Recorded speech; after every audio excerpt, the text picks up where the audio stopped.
أعوذ بالله من الشيطان الرجيم.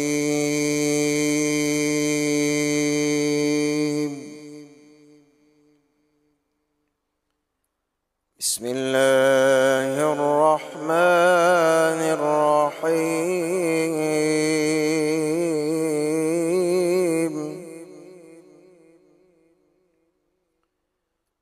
فأما إن كان من المقربين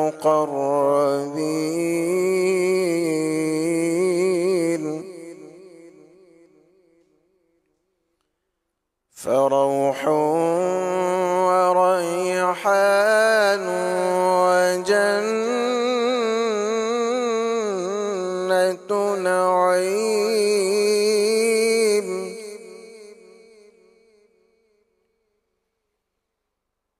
وأما إن كان من أصحاب اليمين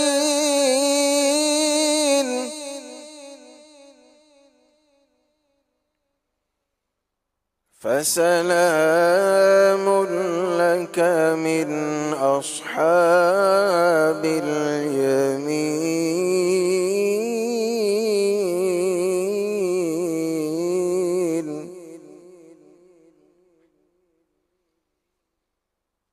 وأما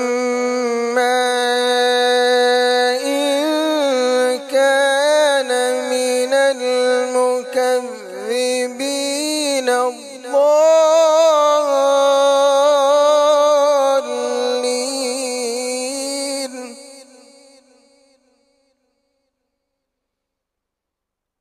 وأما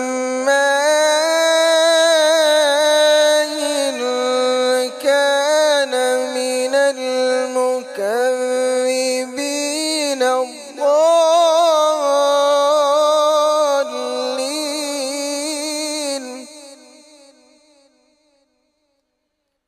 فنزل من حميم وتصلية جحيم.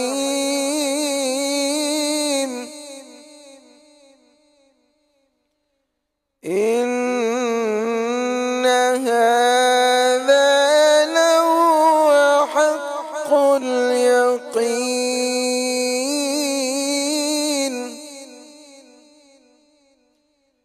إن هذا لهو حق اليقين. فسبح باسم ربك العظيم. صدق الله